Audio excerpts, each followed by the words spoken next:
ಅಲ್ಲಿ 2 ಮಾಡಲ್ಸ್ ಬಂದಿತ್ತು, 6 ವೋಲ್ಟ್ಸ್ ಮತ್ತೆ 12 ವೋಲ್ಟ್ಸ್. 12 ವೋಲ್ಟ್ಸ್ ಅಂತ ಬರ್ತಾ ಇತ್ತು ಇದರಲ್ಲಿ. ಬಜಾಜ್ ಹಿಸ್ಟ್ರಿ ಅಂತ ಹೇಳೋದಾದ್ರೆ ಬಜಾಜ್ ಚೇತಕ್ ಬಂದು ವೆಸ್ಪಾ ಸ್ಪ್ರಿಂಟ್ ಇಂದ ಇನ್ಸ್ಪೈರ್ ಆಗಿ ಲಾಂಚ್ ಆಗಿದ್ದು ಬಜಾಜ್ ಗಾಡಿ. ಅದು ಹತ್ರ ಅರೌಂಡ್ 34 ವರ್ಷ ನಮ್ಮ ಇಂಡಿಯನ್ ಮಾರ್ಕೆಟ್ ಅಲ್ಲಿ ಇತ್ತು ಅನ್ಕೊಂತೀನಿ. ಇದು ಮಿಂಡಾ.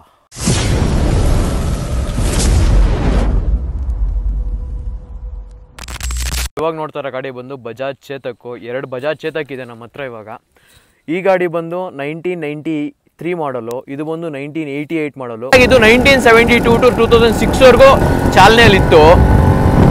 ಚೇತಕ್ ಅಲ್ಲಿ 2 ಮಾಡಲ್ಸ್ ಬಂದಿತ್ತು, 6 ವೋಲ್ಟ್ಸ್ ಮತ್ತೆ 12 ವೋಲ್ಟ್ಸ್. 12 ವೋಲ್ಟ್ಸ್ ಅಂತ ಬರ್ತಾ ಇತ್ತು ಇದರಲ್ಲಿ. ಲಾಸ್ಟ್ ಅಲ್ಲಿ ಇದು ಬರ್ತಾ ಸ್ಟಾರ್ಟಿಂಗ್ ಅಲ್ಲಿ ಬಂದಾಗ 6 ವೋಲ್ಟ್ಸ್ ಅಂತ ಗಾಡಿ ಬಿಡ್ತಾ ಇದ್ರು. ಆಮೇಲೆ ಬರ್ತಾ 12 ವೋಲ್ಟ್ಸ್ಗೆ ಅಪ್ಡೇಟ್ ಮಾಡೋದು. 12 ವೋಲ್ಟ್ಸ್ ಅಲ್ಲಿ ಏನು ಡಿಫ್ರೆನ್ಸ್ ಇರ್ತಿತ್ತು ಅಂತ ಹೇಳಿದ್ರೆ ಇಂಡಿಕೇಟರ್ಸ್ ಬರ್ತಾ ಇತ್ತು. 6 ವೋಲ್ಟ್ಸ್ ಅಲ್ಲಿ ಇಂಡಿಕೇಟರ್ಸ್ ಬರ್ತಾ ಇರಲಿಲ್ಲ. ಆಮೇಲೆ 2006 ಅಲ್ಲಿ ಮಾಡಲ್ ಸ್ಟಾಪ್ ಆಯಿತು. ಆಮೇಲೆ ನೆಕ್ಸ್ಟ್ ಕಂಪ್ಲೀಟಾಗಿ ಎಲೆಕ್ಟ್ರಿಕ್ ಮಾಡಿಬಿಟ್ರು. ಅಪ್ಪಿ ಇದು ಯಾವ್ದೋ ಫ್ಲಾಶ್ ಬ್ಯಾಕ್ ರೆಬಲ್ ಸ್ಟಾರ್ ಅಂಬರೀಶ್ದು ಹಳೇದು ಅಕ್ಕಿಲ್ಲ ಬೆಳೆ ಇಲ್ಲ ಚಕ್ರ ಕತೆ ಇದಂಗಿದೆಯಲ್ಲಪ್ಪಿ. ಬಟ್ ಎರಡು ಲುಕ್ಸ್ ಅಲ್ಲಿ ಸ್ವಲ್ಪ ಡಿಫ್ರೆನ್ಸ್ ಇದೆ. ಮೇನ್ ಬಜಾಜ್ ಹಿಸ್ಟ್ರಿ ಅಂತ ಹೇಳೋದಾದ್ರೆ ಬಜಾಜ್ ಚೇತಕ್ ಬಂದು ವೆಸ್ಪಾ ಸ್ಪ್ರಿಂಟ್ ಇಂದ ಇನ್ಸ್ಪೈರ್ ಆಗಿ ಲಾಂಚ್ ಆಗಿದ್ದು ಬಜಾಜ್ ಗಾಡಿ. ಅದು 1972 ಇಂದ 72 ಸ್ಟಾರ್ಟ್ ಆಗಿದ್ದು ಮಾಡಲು ಬಜಾಜ್ ಚೇತಕ್. ಹತ್ರ 2006 ವರೆಗೂ ನಡೀತು. 2 ಸ್ಟ್ರೋಕ್ ಇಂಜಿನ್ನು, 145cc ಬರ್ತಾ ಇತ್ತು. 6.5 ಲೀಟರ್ಸ್ ಕೆಪಾಸಿಟಿ ಫ್ಯೂಯಲ್ ಕೆಪಾಸಿಟಿ ಇದ್ದಿತ್ತು. ನಾನು ಓಡಿಸ್ತಾ ಇರೋದು 1993 12 ವೋಲ್ಟ್ಸ್ ಗಾಡಿ. ಇದು ಹತ್ರ ಅರೌಂಡ್ 34 ವರ್ಷ ನಮ್ಮ ಇಂಡಿಯನ್ ಮಾರ್ಕೆಟ್ ಅಲ್ಲಿ ಇತ್ತು. ಇಲ್ಲಿ ಸ್ಪೇರ್ ಟೈರ್ ಇದೆ, ಇಲ್ಲಿ ಕೀ ಇದೆ, ಇಗ್ನಿಷನ್ನು, ಇಲ್ಲಿ ಹಾರನ್ ಇದೆ, ಇದು ಹೈ ಬೀಮು ಲೋ ಬೀಮು, ಇದು ಹೆಡ್ಲೈಟ್ ಆನ್ ಮಾಡೋದು. ಇದ್ರಲ್ಲಿ ನೋಡೋದಾದ್ರೆ ಇಲ್ಲಿ ಕೀ ಇದೆ, ಇಲ್ಲಿ ಇಗ್ನಿಷನ್ನು, ಹ್ಯಾಂಡ್ ಲಾಕು ಎಲ್ಲ ಐತಿ ಇದರಲ್ಲಿ. ಇದು ಅಷ್ಟೇ same 6.5 litres petrol engine, 2 stroke with oil mix ಮಾಡಬೇಕಿತ್ತು ಇದೀಗ ಈ ಗಾಡಿಗೂ. ಬಜಾಜ್ ಸೂಪರ್ ಅಂತ ಇಲ್ಲಿ ಇದೆ. ಬಜಾಜ್ ಮಾರ್ಕೆ ಇದು ಲೋಗೋ ಸ್ವಲ್ಪ ಸ್ಕ್ರ್ಯಾಚ್ ಆಗಿದೆ. 4 ಸ್ಪೀಡ್ ಗೇರ್ ಬಾಕ್ಸು. ಇದರಲ್ಲಿ ಸ್ಪೆಷಾಲಿಟಿ ಏನಂತ ಹೇಳೋದಾದರೆ ಹ್ಯಾಂಡಲ್ಲಿ ಗೇರ್ ಚೇಂಜ್ ಮಾಡಬೇಕಾಗಿದ್ದು. ಇಲ್ಲಿ 0 ಅಂತ ಏನು ಕಾಣಿಸ್ತಾ ಇದೆ, ಇಲ್ಲಿ 0 ಮತ್ತು ಇಲ್ಲಿ ಡಾಟ್ ಇದೆ ಕಾಣಿಸ್ತಾ ಇದೆ. ಇದ್ರ ಹತ್ರ ಇದ್ದರೆ ಇದು ನ್ಯೂಟ್ರಲ್ಲು. ಡ್ರಮ್ ಬ್ರೇಕ್ಸ್ ಬರ್ತಾಯಿದ್ದು ಇದಕ್ಕೆ. ಫ್ರಂಟು ಬ್ಯಾಕು 2 ಡ್ರಮ್ ಬ್ರೇಕ್ ಬರ್ತಾಯಿತ್ತು. ಸಸ್ಪೆನ್ಷನ್ ಇಲ್ಲಿ ಇರ್ತಾಯಿತ್ತು. ಇದರಲ್ಲಿ ಇನ್ನೊಂದು ಸ್ಪೆಷಾಲಿಟಿ ಇನ್ನೊಂದು ಏನಪ್ಪ ಅಂತ ಹೇಳಿದ್ರೆ ಸೀಟು 2 ಸ್ಪ್ಲಿಟ್ ಸೀಟ್ಸ್ ಬರ್ತಾಯಿದ್ದು ಇದಕ್ಕೆ. ಇಲ್ಲಿ ಕಾಣಿಸ್ತಾ ಇದೆ ಅನ್ಕೊತೀನಿ. ಇಲ್ಲಿ ಸಸ್ಪೆನ್ಷನ್ ಇದೆ, ಇಲ್ಲಿ ಫ್ರಂಟುಗೆ ಮತ್ತು ಪಿಲಿಯನ್ಗೂ ಅಷ್ಟೇ. ಹಿಂದೆಗಡೆ ಇಲ್ಲಿ ಸಸ್ಪೆನ್ಷನ್ ಇದೆ, ಇಲ್ಲಿ ಕಾಣಿಸ್ತಾ ಇದೆ ಅನ್ಕೊತೀನಿ. ಇಲ್ಲಿ ಸಸ್ಪೆನ್ಷನ್ ಇದೆ. ಈ ಸೈಡಲ್ಲಿ ಇಂಜಿನ್ ಬರ್ತಾ ಇದ್ದಿದೆ ಈ ಗಾಡಿಗೆ. ಇದು ಓಪನ್ ಮಾಡಿದ್ರೆ ಫುಲ್ ಈ ಸೈಡಲ್ಲಿ ಇಂದಿರೋ ಇಂಜಿನ್ ಎಲ್ಲ ಕಾಣಿಸುತ್ತೆ. ಮೊದಲು ಸರಿಯಾಗಿ ಮಾತಾಡೋದು ಕಲಿ. ಸೊ ಇದರಲ್ಲಿ ಕಾರ್ಬೊರೇಟರ್ ಅಂತ ಹೇಳಿದ್ರೆ ಈ ಬಾಕ್ಸ್ ಏನಿದೆ, ಈ ಬಾಕ್ಸ್ ಓಪನ್ ಮಾಡಿದ್ರೆ ಕಾರ್ಬೊರೇಟರ್ ಸಿಗುತ್ತೆ ಇದರಲ್ಲಿ. ಇಲ್ಲಿ ಏರ್ ಫಿಲ್ಟರ್ ಆಗಿರ್ಬೋದು, ಫ್ಯೂಯಲ್ ಎಲ್ಲ ಒಳಗಡೆಯಿಂದ ಪಾಸ್ ಆಗುತ್ತೆ. ಇದನ್ನು ನೋಡ್ತಾ ಇದ್ದೀರಾ, ಇದು ಇಂಜಿನ್, ಬಜಾಜ್ ಚೇತಕ್ ಇಂಜಿನ್ನು ಬರ್ತಾ ಇದ್ದಿದ್ದು. ಎಕ್ಸಾಸ್ಟ್ ಬಂದು ಇಲ್ಲಿಂದ ಕನೆಕ್ಟ್ ಆಗಿ ಇದು ಕಡೆ ಬರುತ್ತೆ.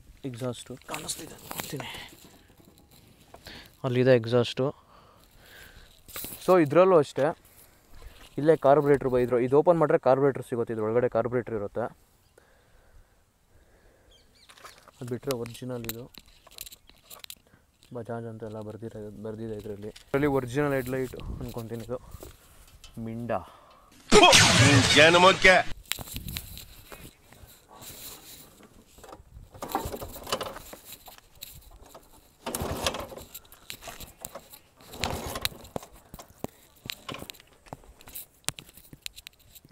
ಗಾಡಿ ಸ್ವಲ್ಪ ಬಗ್ಗಿಸ್ಬೇಕು, ಪೆಟ್ರೋಲ್ ಫ್ಲೋ ಆಗಬೇಕು.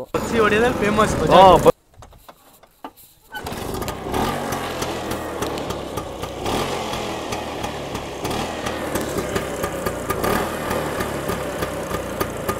ಸೊ ಇದರಲ್ಲಿ ಸಸ್ಪೆನ್ಷನ್ ಇದು ಸಿಂಗಲ್ ಸೈಡ್ ಸಸ್ಪೆನ್ಷನ್ ಬರೋದು. ಇದು ಡಬಲ್ ಸೈಡ್ ಬರೋಲ್ಲ, ಸಿಂಗಲ್ ಸೈಡ್ ಮಾತ್ರ. ಪೆಟ್ರೋಲ್ ಹಾಕೋದು ಇಲ್ಲಿ. ಸೊ ಇದನ್ನು ಓಪನ್ ಮಾಡಿದ್ರೆ ಇಲ್ಲಿ ಪೆಟ್ರೋಲ್.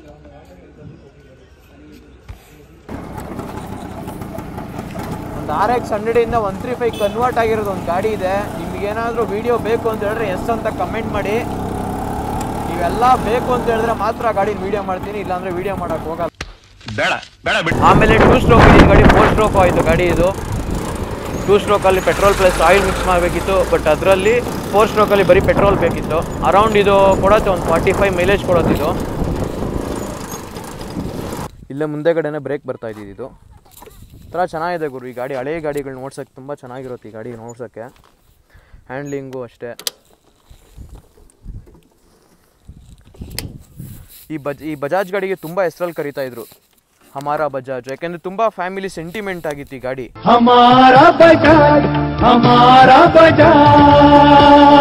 ಇದರಲ್ಲೂ ಸ್ಪೇರ್ ಟೈರು ಹಿಂದೆಗಡೆ ಬರ್ತಾಯಿತ್ತು. ತುಂಬ ಒಳ್ಳೆ ಕೆಲಸ ಮಾಡಿದ್ರು ಅಂದರೆ ಸ್ಪೇರ್ ಟೈರು. ಅಕಸ್ಮಾತ್ ಪಂಚರ್ ಗಿಂಚರ್ ಏನಾರು ಆಯಿತು ಅಂದರೆ ಸ್ಪೇರ್ ಟೈರ್ ಇಲ್ಲೇ ಇರ್ತಿತ್ತು, ಚೇಂಜ್ ಮಾಡ್ಕೊಂಬೋದಿತ್ತು.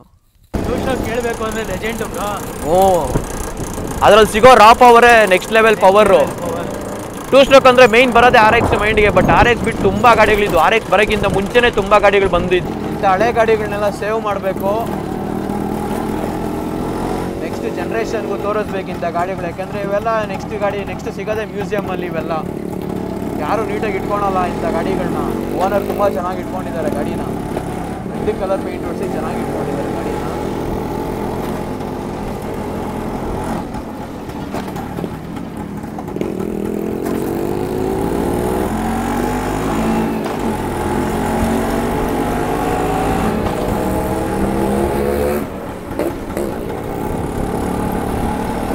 ಈಗಿನ ಕಾಲದ ಎಷ್ಟೋ ಜನಕ್ಕೆ ಇದು ಓಡ್ಸಕ್ಕೆ ಬರೋದೇ ಇಲ್ಲ. 2 ಸ್ಟ್ರೋಕ್ ಅನ್ನೋ ಗಾಡಿ ಗೊತ್ತೇ ಇಲ್ಲ, ಕಾನ್ಸೆಪ್ಟೇ ಗೊತ್ತಿರಲ್ಲ ಎಷ್ಟೊಂದು ಜನಕ್ಕಿದು. 2 ಸ್ಟ್ರೋಕ್ ಬ್ರೇಕ್ ತಪ್ಪಿನೂ ಹಿಡಿಬಾರ್ದು. ಹಿಡಿದ್ರೆ ಮಿರರ್ಸ್ ಎಲ್ಲ ಒಳಗಡೆಯಿಂದ ಕ್ಲ್ಯಾಂಪ್ ಕೊಟ್ಟಿದ್ದಾರೆ ಇದಕ್ಕೆ.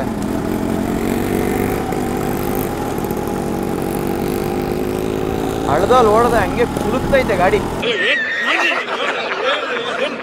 ಎಷ್ಟೊಂದು ಜನ ಹುಡುಗರಿಗೆ ಈ ಗಾಡಿಗಳ ಬಗ್ಗೆ ಗೊತ್ತೇ ಇರಲ್ಲ. 2 ಸ್ಟ್ರೋಕ್ ಗಾಡಿ ಅಂತಲೂ ಗೊತ್ತಿರಲ್ಲ. ಸ್ಟಾರ್ಟಿಂಗಲ್ಲಿ ಕೊಟ್ಟಂಗೆ ನೀಟಾಗಿ ಓಡಿಸೋದು ಇಲ್ಲ ಈ ಗಾಡಿನ. ಈ ಗಾಡಿಗಳ ಮೇಂಟೆನೆನ್ಸ್ ಎಲ್ಲ ಅಂತಂದರೆ ನಾರ್ಮಲ್ ಅರೌಂಡ್ 2000ಗೆ ಒಂದ್ಸರಿ ಆಯಿಲ್ ಚೇಂಜ್ ಅದು ಇದು ಮಾಡ್ಕೊಬೇಕಾಗುತ್ತೆ. ಒಂದು 4000 ಅರೌಂಡ್ ಒಂದ್ಸತಿ ಕಾರ್ಬೋರೇಟರ್ ಒಂದ್ಸರಿ ಕ್ಲೀನ್ ಮಾಡಬೇಕಾಗುತ್ತೆ. ಮೇಯ್ನ್ ಇದ್ರಲ್ಲಿ ಪ್ರಾಬ್ಲಮ್ ಏನು ಬರೋದು ಅಂದರೆ ಮೆಕ್ಯಾನಿಕ್ ಇಶ್ಯೂ. ಎಲ್ಲ ಮೆಕ್ಯಾನಿಕ್ಗಳು ಹಳೆ ಗಾಡಿಗಳನ್ನೆಲ್ಲ ರೆಡಿ ಮಾಡಲ್ಲ. ಪ್ಲಸ್ ಇನ್ನೊಂದು ಪಾರ್ಟ್ಸ್ ಅವೈಲಬಿಲಿಟಿ ಸಿಗೋಲ್ಲ. ಮೈಲೇಜ್ ಎಲ್ಲ ಸಿಗುತ್ತೆ, ಬಟ್ ಪಾರ್ಟ್ಸ್ ಮೇಯ್ನ್ ಒಂದ್ಸತಿ ಹೋಯ್ತು ಅಂತ ಹೇಳಿದ್ರೆ ತುಂಬ ಕಷ್ಟ ಸೋರ್ಸ್ ಮಾಡೋದು ಪಾರ್ಟ್ಸ್ನ. ಪಾರ್ಟ್ಸ್ ಸಿಗೋಂಗಿದ್ರೆ ಡೈಲಿ ಯೂಸ್ ಆರಾಮ್ಸೆ ಮಾಡ್ಕೊಬೋದು, ಒಳ್ಳೆ ಮೈಲೇಜ್ ಸಿಗುತ್ತೆ ನಿಮಗಿದು. ಆಗಿನ ಕಾಲದಲ್ಲೆಲ್ಲ ಮುಂದೆ 2 ಹಿಂದೆ 2 ಮಕ್ಕಳನ್ನೆಲ್ಲ ಕೂರಿಸ್ಕೊಂಡು ಓಡಾಡೋರು ಆ ಕಾಲದಲ್ಲಿ. ಆದರೂ ಏನೂ ಆಗಿರಲಿಲ್ಲ.